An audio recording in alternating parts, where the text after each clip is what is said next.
Welcome to Brain Health Matters, a series of courses, programs, and shows just like this, all designed to help you become healthier so your brain can become happier and stronger. This week, the complex relationship between your brain, your mouth, and sleep. Stay tuned. Brain Health Matters is brought to you by Don't Let the Memories Fade. Learn many enjoyable ways to enhance body, mind, and spirit with simple lifestyle changes that will help you improve your memory and your mind. You can create a healthier, more vibrant future with Don't Let the Memories Fade. Available in ebook and paperback on Amazon everywhere. Hello there and welcome. I'm Kate Kunkle, your host here at Brain Health Matters, and I have joining me today Dr. Scott Saunders. He practiced general dentistry and periodontal wellness for many years, but he became disturbed by the gap between mainstream dentistry and research. So he moved from clinical practice to writing for dental consumers and clinicians. Scott realized that the most current health research just isn't available to the public, and even healthcare professionals don't have time to read the ever-expanding literature. So now he works to bridge the information and education gap to empower you and professionals. Welcome, Scott. Thank you, Kate. Appreciate your having me on.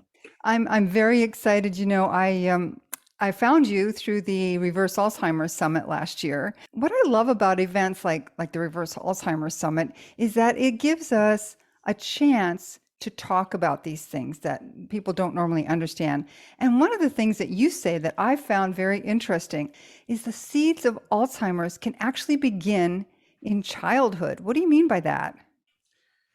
That's a really good question, Kate. And the seeds of Alzheimer's, namely oral health deficits, sleep deficits, and breathing deficits, do in fact begin in childhood because there are many children being born with underdeveloped jaws, which leads to underdeveloped airways and impaired sleep, and even obstructive sleep apnea, which affects a way greater percentage of the child population than is normally quoted in the literature. We don't really have reliable figures, but I've seen figures as high as between 25 and 35% of children that actually do have obstructive sleep apnea. And I captioned them the seeds of Alzheimer's because that brings into urgency the attention that we need to pay to these early indicators so that we can correct them early. And the earlier you start correcting them, improving oral health, improving sleep, and improving breathing, and there's all sorts of things that you can do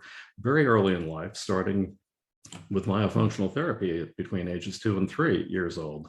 This idea of the jaw being not developed properly, how can that be now? Like, I don't understand. Is it from malnutrition from parents? What is it? That is largely due to, well, it's due to a number of things, but thanks to the Industrial Revolution, and we have the advent of a grain-based diet, being so busy that we're running around like a bunch of chickens with our heads cut off, we rely on infant formula. Women are not breastfeeding for the appropriate period of time, and children are being given soft foods, or rather they're not being given hard foods to chew on, usually early enough in life, so the jaw muscles do not get an adequate workout, and the tongue doesn't get an adequate workout, and the oral muscles do not receive the training that they need in order to develop in parallel with jaw growth, and the muscle action is necessary for appropriate jaw growth.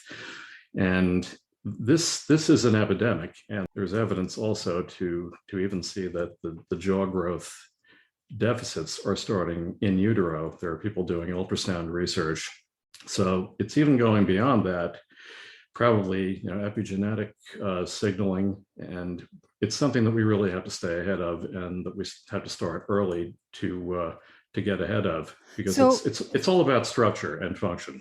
Okay, so structure and function. Honestly, I've never heard about this, and I'm pretty sure that none of our viewers or listeners have heard of this before either. So you talk about early action. Your target audience is the parents, right? So Correct. How do we talk to them? How do we share this with them, that this could be a big concern for their child? One of the things that we've done is we put together this 39-page special report document. And this is mainly a guide for parents, a resource for parents to begin developing a collaborative philosophy and begin seeking out the practitioners that can spot these problems in their children early, because mainstream medicine and mainstream dentistry really do not have the training that it takes to spot these problems appropriately. So I would start with that, and that's going to be freely available to your viewers. And just going through that. So they can get started that way and understand the underlying, like the basis of the problem. Right. But so I understand from your literature that the sleep connection is the big thing here. I don't understand what jaw development has to do with sleep.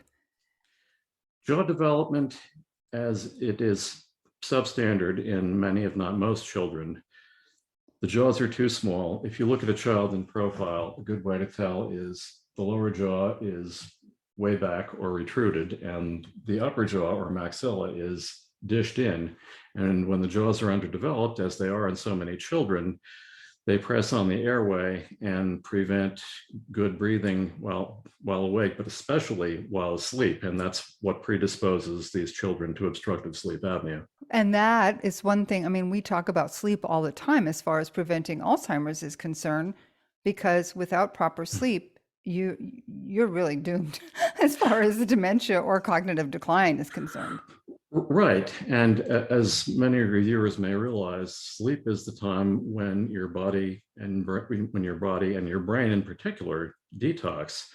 If you don't get solid, uninterrupted, deep sleep and REM sleep, the two critical phases, and if you don't get a cycle of 7 to 9 hours minimum, solid, uninterrupted sleep, then your brain is not able to detox. And that's what sets off this reaction of the brain reacting and, as you know, developing the amyloid plaques and tau tangles, which are actually a protective mechanism. And unfortunately, the medical world is targeting them as though they were the root cause of Alzheimer's. And of course, you know better, as anyone reading your book will discern in the first few pages. So it's all about detoxing your brain. It's all about helping your brain be healthy and helping your brain and your body heal themselves. And solid, uninterrupted, deep and REM sleep are critical for that. And starting in childhood is the best place to develop good sleep habits in kids. So that's number one. And I have seen fairly frequently in the last number of years that kids, even if they don't have underdeveloped jaws, even if they don't have those other problems, they are not sleeping well. Perhaps it's because of technology, perhaps it's because of the diet, but even say they were developed properly with the jaw, they are not getting the proper sleep, but neither are we. Right. As adults, and that's a big issue. And some of that is knowledge-based, Kate. There is still the bleed through of people who, I heard my former dentist, just walking around the corridors of his office as I sat in the chair, he said, I don't really even sleep that much. And it was like a throwaway line. And it used to be, I've even heard sleep physicians say, they're not saying it anymore, but way back in a couple of decades ago, sleep physicians were saying, well, some people don't need to sleep that much. I luckily, as a sleep physician, I fall into the category of people who only need about 5 hours of sleep a night. And that is completely untrue. That's been disproven. You need minimum of 7 to 9 hours. And children with developing brains, probably even more than that, maybe even 9 to 10 or more hours of sleep. I agree with that 100%. They just have to have it. I'd like to go back to that development. Yeah. One of the things you talked about is women not breastfeeding perhaps long enough. Many more women are doing it now, though, than when I was a kid. Nobody did it. They were told that, formula was the way to go. But even today, with all of this knowledge, a lot of the women, maybe because they have to go back to work and it's just too much trouble to pump and everything, but the actual act of breastfeeding then is also good for the baby's development? Oh, yes. The suckling process is a critical training process for the lips, the jaw muscles, and the tongue and the mouth muscles. The actual aggregate force of those muscles latching onto the nipple and suckling milk is as important as, of course, the the best thing for a baby nutritionally is going to be mom's breast milk, but just pumping that into a bottle and giving it to them at a later time, of course that's helpful, but that gets around the whole suckling exercise development process for the jaws and the mouth muscles. I never even thought of that, but it makes perfect sense. So the kids' jaws, we've got that to think about. We've got to think about the sleep. Now, one of the things I mentioned in my book is about gingivitis being a problem. And I know this isn't really the topic of this, but generally oral health, aside from the structure, what does that have to do with sleep, perhaps, and Alzheimer's development? Oh, it's critically important. Just the inflammatory process. I mean, as you know, Alzheimer's, one of the primary drivers, if not the primary driver of dementia and Alzheimer's in particular, is inflammation. And since we know that the mouth is connected to the rest of the body, infections such as periodontal disease, when they go over the edge and into real serious territory, and even if it's, as you say, just gingivitis, that inflammation can spread to the rest of the body. And in fact, even the brain, one of the, what I like to call public enemy number one of periodontal bacteria, Porphyromonas gingivalis, or P. gingivalis, as you hear it referred to, that's been found in the brains of Alzheimer's patients. And it's been found in other systems as well. And that's the thing, the mouth connects to every other system in the body. And that theory, more than a theory in my book, but that bit of knowledge still has to catch on more thoroughly in a lot of circles. And yeah, inflammation, of course, that's going to be worsened during sleep by mouth breathing. I don't know how you want to get into nose breathing, but I would like to, yes, because yes. Training people to pay attention to that, I think, is important, because if they're not, then what can we do to fix that? Right. And your viewers will see a big photo in our special report when they go through it of this little girl mouth breathing while she's asleep, and she's got her head back, and you can see, you look at her upper gums, and I don't have a lot of trouble picturing those gums are probably already a little bit inflamed because of the air that's being breathed in through the mouth and the interruption of salivary flow, which is, of course, how your gums and your teeth stay healthy. So that's how oral health and sleep interface. And that's how not getting enough sleep, or not breathing through your nose in particular while you sleep, is going to be a driver of inflammation and ultimately the seeds of Alzheimer's. And breathing only through the nose, as has been popularized in best-selling books by James Nestor and, of course, Patrick McKeown, whom I think you know, through Buteyko, nasal breathing is the only kind of breathing that we should do, because that's the way nature intended. And the nasal membranes put nitric oxide into the breathing air, which is beneficial, anti-inflammatory effect, blood pressure lowering effect, and breathing through the mouth simply bypasses that. And there were experiments with monkeys in the 60s, Egil Harvold, and James Nestor and his buddy did a study on themselves at Stanford, where they themselves plugged their nostrils for, I think it was something like 6 weeks. And it was like night and day. They like turned into different people. Really? The second half of the experiment, they took the plugs out of their noses and they taped their mouths, and they breathed only through their noses. And their blood pressure went down, they slept better, and the difference was like night and day. And there are still areas of medicine that kind of still regard mouth breathing and nose breathing as not very different, and that is untrue. Wow. So this is a concern for me personally, because I've had plugged up sinuses most of my life. So lots of times I end up breathing through my mouth. So I need to get that fixed.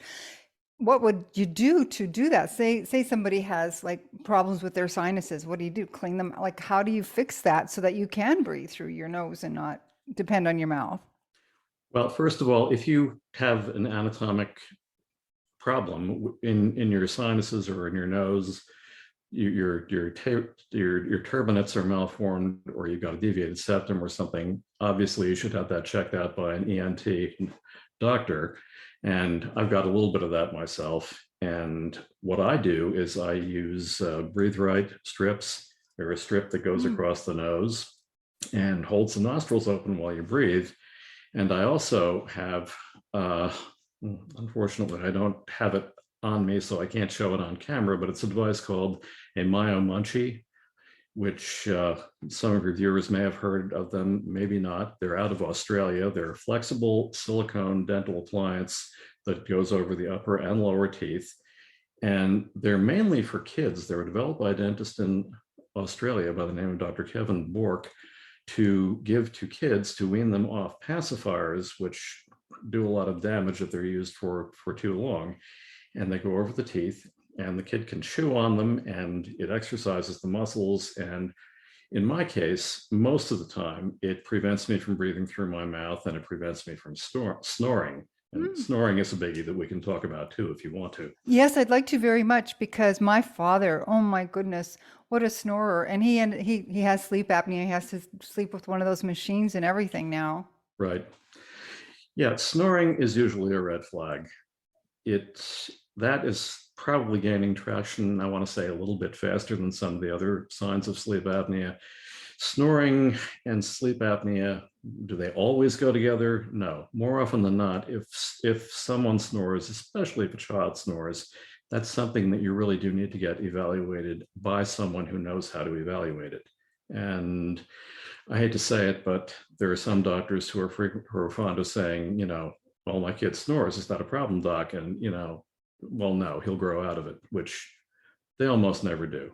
If a kid snores, that means you need to get worked up by pediatric dentist who deals with sleep issues in kids would probably be the first step, and get a sleep study, either an at-home sleep study, which can be ordered in some states in the US by a dentist, or better yet, an overnight polysomnogram, which is a hospital sleep study. And they do those on kids, and sometimes the results are very illuminating. The worst thing you can do is nothing if your kid snores. What is the biggest thing that you would say to someone, firstly, generally, as far as preventing Alzheimer's is concerned, but secondly, for children, what are the first steps you would recommend to a parent to not only help with sleep apnea or snoring, but get them on the right road right away? The first thing I would recommend, Kate, is that parents look for an airway, what I like to call an airway literate pediatric dentist. Pediatric dentistry is really, in many ways, leading the charge in identifying sleep apnea and other sleep-related breathing disorders early in children. And by early, I mean between the ages of 2 and 3, even before the child has a full complement of baby teeth. You can go to a pediatric dentist who, if they're an enlightened pediatric dentist that focuses on child airway issues and jaw development, they will be working with an orofacial myofunctional therapist or an orofacial myologist.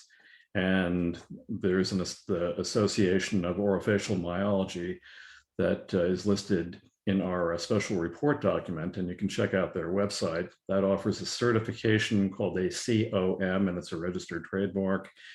And having an orofacial myologist look at the child, and we would hope start an exercise program early on while they're seeing that pediatric dentist. So then also you mentioned something about sugar. Now we know sugar is bad for our teeth, and we certainly know it's horrendous for inflammation, but specifically with oral health for kids, what do you have to say to folks about sugar?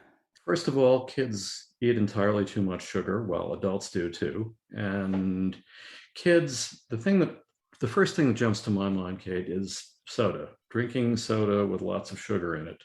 I myself am a kombucha addict. I mean, that's got some sugar in it too, but it also has really good stuff. It's usually organically based. It's the mainstream soft drinks, the mainstream sodas that are just packed with sugar, and they're bad for the oral microbiome. They lower the pH of the mouth, which of course predisposes even further to tooth decay. And as you say, sugar is a big driver of inflammation. And it's also addictive, and it fosters addictive behavior in children and adults, which puts them ripe for addiction to other substances as they mature and go through life. So we've got the issue now of sugar, jaw development, making sure we breathe through the nose. How about, like, I never really hear people talk about oxygen saturation. I happen to be an Amen licensed brain health trainer, and we look at SPECT scans all the time, and that shows the oxygen, where oxygen is getting and where it isn't, and where blood flow is getting and where it isn't. And I have to wonder if the mouth shape and the perhaps the breathing through the mouth, does that impact the amount of oxygen that the brain is getting as well? It can, but the main thing that adversely impacts the oxygen saturation and the amount, and accordingly the amount of oxygen that gets to the brain, are deficits in the airway, which is the tongue falling back into the airway. The airway, it's the upper airway itself, the throat collapsing such that when you go to take a breath during sleep, you can't because your airway is blocked. And sometimes that wakes you up. And I know I have a problem. I suffer myself from severe obstructive sleep apnea. And I have turned in myself some really low oxygen saturation numbers. Wow. You know, anything below about 90%. I mean, even 90% is pushing it. Yeah. And I'm not familiar with the SPECT scans that Dr. Amen does. I know he is a world leader in, you know, he's imaged more brains than any person in history, and he's doing excellent work. But looking at the SPECT scan data to be able to tell from that what areas of the brain are and are not getting the appropriate oxygen, that would be fascinating to look at. And some of these imaging studies are real godsends to let people know early on what's happening to their brain. I mean, we check our heart, we check our colon, whatever.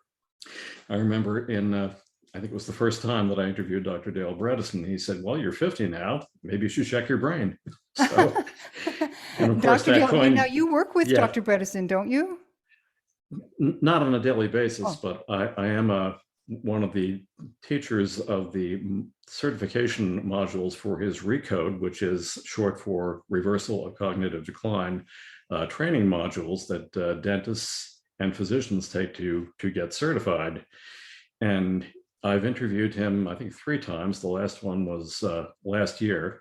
And I have tremendous admiration for him and for Apollo Health, for all of my other friends there, and you know what they are doing to educate physicians in Alzheimer's prevention and Alzheimer's reversal if you catch it at the appropriate time, and we're finding, you know, there are more and more things that we can do. And it's all about awareness. Yes. It's all about being aware of, you know, what's going on early, or some people diagnosed at close to an end stage. I know that's what happened to your mom. To your mom. Yeah. So even in some cases when it's fairly advanced, there can be some kind of turnaround, but obviously the earlier you start, the better. And yes, we do work with Apollo Health and with Dr. Bredesen, and we're definitely on the same page, and we promote each other and we work with each other to get each other's message out. And the Dale and the folks at Apollo Health have been just very good for Healthy Mouth Media, and we like to think that we've helped them out as well. Oh, I'm sure you have. This circle is so important. I'm so grateful that I've been able to tap into folks like yourself and Dr. Sanderson. She's going to be on the show next week. Yes. You know, creating that long-term care facility that she has. She's actually turning Alzheimer's around, even for people who are going into the facility. That's freaking amazing. It is. Is this Marana you're talking about? Yes. Mm-hmm. Yeah, a tremendous thing. And, you know, she's busy woman, tremendous doctor. And I don't know how she keeps all the plates in the air that she does, running summits, operating the clinic, seeing patients. And having a 3-year-old. Oh my goodness, yeah. I don't know either. I can't even imagine, but yes. Yeah. Heather is doing tremendous work. We are all, I believe, in this field so dedicated to helping people keep their minds. I say my tagline is losing your mind is a choice, because you have a choice. Once you know, you have a choice to follow through, to take these steps with your children, with your parents, with yourself, with your loved ones. We have a choice. And people, you have a choice to grab Dr. Saunders' 39-page report to Yes. learn more. Yeah, tell us a little bit. So how can they get that? Go to the Brain Health Matters website and the show notes for this interview, and there'll be a link there. Okay. And yeah, it's totally free, and it's just packed with resources. It's easy to read. It's got some really eye-opening photos, and it's got multiple pages of resources and links and websites that you can go to, and that's probably the best of the best of people who really get this problem, and societies of practitioners who are really in a position to do something about it and help parents and their kids breathe and sleep better and keep their brains healthier. Now, Correct. Can people work with you directly anymore? Or are you more like a clearinghouse of information and research? We're dedicated to making the world a healthier place, one mouth at a time, through education. We're basically research reporter experts, and we just talk to as many people as we can in these circles and try to share as much information as possible. And overlaying, my clinical practice experience and my own OSA experience, as well as my dental expertise. And although I have to say, a lot of the airway stuff I've learned probably in the last 5 to 6 years, because they don't teach that in dental school. But no, I do not work with patients directly. We will communicate with the caveat that, whatever response that I give does not constitute medical or dental advice. And we're kind of, driving home the spike with a vengeance in pointing to the direction of the resources, because those are the people that can help them. And it's my job to make people aware of, as you say, the choices that they have. And sometimes they don't know the choices. Exactly. They don't know what they don't know. Yeah. Sometimes physicians and dentists don't know what they don't know because they were not taught these things, these critical pieces of information in medical school and dental school. Right. The education process is just critical, and that really needs to kind of move into the 21st century. And you're talking about a cultural change here. Don't get me started going down that road, because I'll never shut up. Me either. but we're looking, you know what I'm talking about. We need to change the culture of medicine, dentistry, and neurology in particular. The way neurology sees Alzheimer's, and the fact that neurologists are still telling people, like they told you and your mom, it's like, put your affairs in order, there's nothing you can do. Yeah. Folks, that is not true. Read Dr. Bredesen's books, follow up the resources in my special report that you can download for free, and you will realize just how many choices you have out there to prevent and even reverse Alzheimer's disease. Yes, thank you so much for saying that. That is a perfect place to close this, because the idea is to empower with knowledge. And that's what we're doing here with Brain Health Matters. That's what you're doing with Healthy Mouth Media. You can also get a lot of information at Don't Let the Memories Fade through Dr. Bredesen's books. He does amazing work. And I have the Reverse Alzheimer's Summit is coming up in the month of June. There will be links all over the place for people to join that. There are so many resources for us that weren't available even a decade ago. So while there are many challenges now because of the food and other issues, we do have more information at our fingertips now if we choose to accept it. That's true. That's true. There is information all over the place. Sometimes it's like drinking from a fire hose, especially online, but the information is out there. And that's what I tried to do in the resources in this special report, is to pull them all together in one place so that people can take advantage of them. Thank you very much, Dr. Scott Saunders. I appreciate your time and your knowledge. Okay, thank you so much for having me on. It's been a pleasure chatting with you. Thanks so much for joining us for this week of Brain Health Matters. Be sure to join us next week when I chat with Dr. Heather Sandison about Marama, an amazing long-term care facility helping people overcome Alzheimer's. You won't believe this story. See you next week.